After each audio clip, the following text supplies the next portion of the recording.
ये तो फिर पीपल्स पार्टी भी उस वक्त पीपल्स पार्टी को अच्छा, पीपल्स पार्टी हमारे साथ मैं शर्मिला फारूकी साहिबा से पूछ लेती हूँ, क्योंकि उस टाइम पे तो जरदारी साहब ने भी याद हो आरओ का इलेक्शन कहा था, आरटीएस सिस्टम के बैठ जाने का भी हवाला दिया था।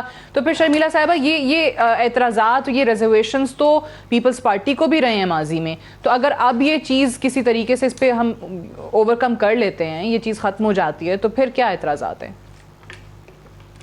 देखिए सादिया, मैंने आपसे शुरुआत में ही कहा कि इलेक्टोरल रिफॉर्म्स जो इंतखाबात को मज़ीद शफाफ मुनसिफाना बनाए, उसमें किसी जमात को एतराज़ नहीं होगा। जहाँ तक बात की कि मतलब एक तो माज़रत के साथ कभी कभार अल्फाज इतने गंदे इस्तेमाल करती हैं कि दिल ही नहीं चाहता कि इनके साथ बैठ के शो करें। मजबूरी है, आज आपने बताया नहीं मुझे कि ये शो पे वरना मैं शायद ना आती। कोई गंदा लफ्ज आपके खिलाफ इस्तेमाल नहीं किया। आप जरा बता दें कि कौन सा गंदा लफ्ज इस्तेमाल किया? चले वापस लेने अगर है तो नहीं, कोई है ही नहीं। ये लीडर तो एस्टैब्लिशमेंट की हर प्रोग्राम में बड़ी अच्छा चले कोई नहीं, बात कमेंट्स देती है। इसी टॉपिक बात करते हैं, छोड़ें। गांधी की तो पैदावार है ये, तो आजकल मरियम साहिबा आप पे और आप मरियम पे बातें कर रही, कौन सी पुरानी बात है? जैसे ही आप हकीकत हमेशा कड़वी ही लगती है। कमल बड़ा इंपॉर्टेंट इशू है। आपके पास मेजॉरिटी है, आपके पास कोalition पार्टनर्स हैं। मैंने पहले भी कहा था, अगर ऑपोजिशन नहीं भी मानती है, आप जॉइंट सेशन बुलाएं और कानून साजी पास करवा लें। What stops them? ये खुद नहीं करना चाहते, बिकॉज ये खुद डस्का में क्या हुआ?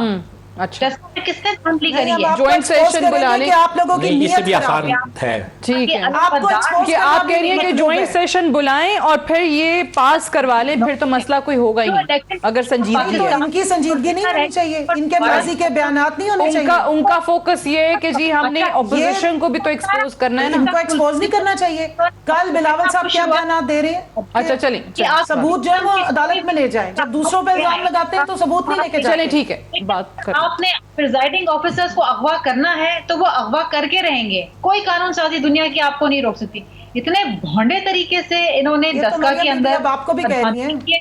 आपको मालूम है इनके सिटिंग एमपीए कराची के क्या कहते हैं इनके कैंडिडेट के बारे में, जो कराची में जो अभी इन्होंने 249 हारा है। मुझे एक बात बताइए, मुझे शर्मिला एक बात बताएं कि ये जो आप डस्का का कह रही हैं बिल्कुल सही है कि वहां पे नून लीग के इल्जामात जो थे या आपके थे प्रिजाइडिंग ऑफिसर, वो सबने चले देखा, लेकिन यही चीजें क्योंकि वहां पर पीपल्स पार्टी जीती है, वहां पे मरियम साहिबा आपके लिए ये अल्फाज इस्तेमाल कर रही हैं, तो फिर अगर किसी भी जमात को एतराज ना हो, ये चीज हमेशा के लिए खत्म हो जाए। बीच में डालने नासिर शाह साहब की ट्वीट्स उठाएं जिसमें वो मुस्लिम लीग नून की डस्का की सारी जी शर्मिला बातें बता रही हैं। जी ठीक है कि वोटर्स का वोट सही कास्ट हुआ और जो हकीकी जीतने वाला कैंडिडेट था, जिसका हक था जीतने का, वो जीता। मैं खुशी हुई, मैं भी खुशी हुई कि पीटीआई को शिकस्त हासिल, मैं ये भी खुशी हुई, हमें ताली बजाए।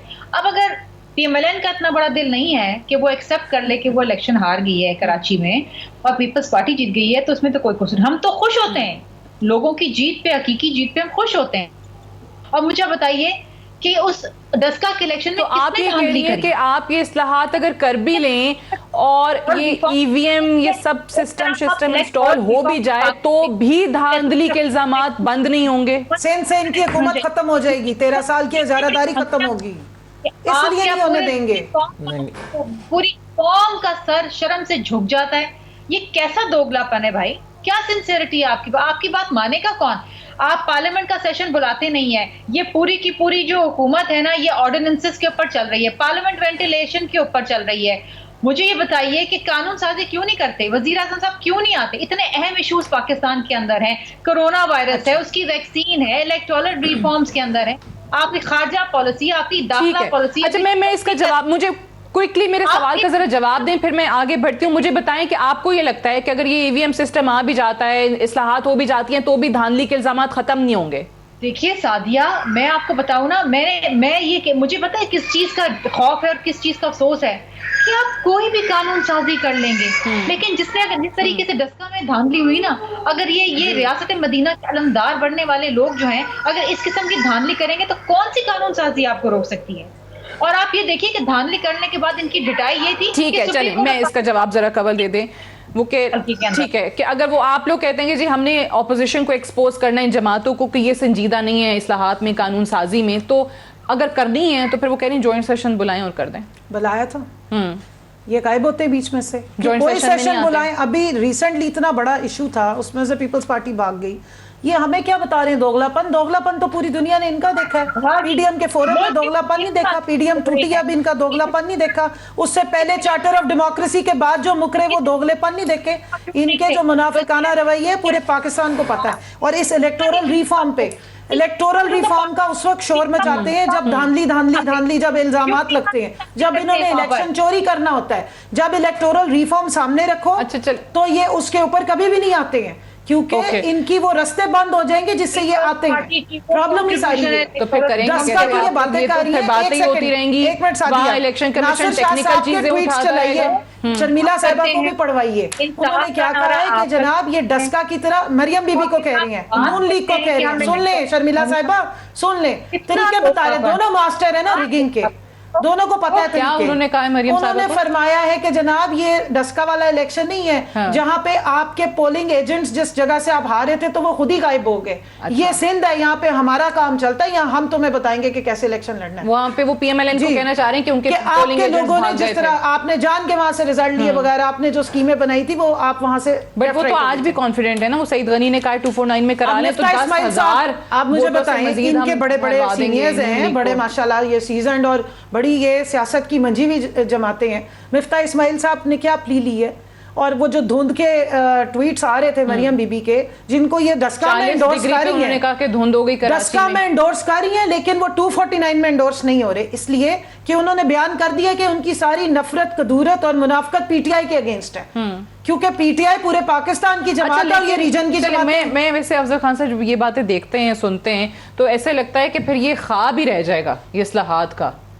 नहीं, आप क्यों नफी में सर हिला रहे हैं? मैं आपको बता रहा हूँ सादिया, कौन कोई एग्री नहीं कर रहा? नहीं, हम तो रख रहे हैं, हमने तो मेरी टेबल बात किया। सुने। हाँ। देखें, ईवीएम के लिए हिंदुस्तान में सबसे पहले ईवीएम उन्होंने उसको इस्तेमाल किया।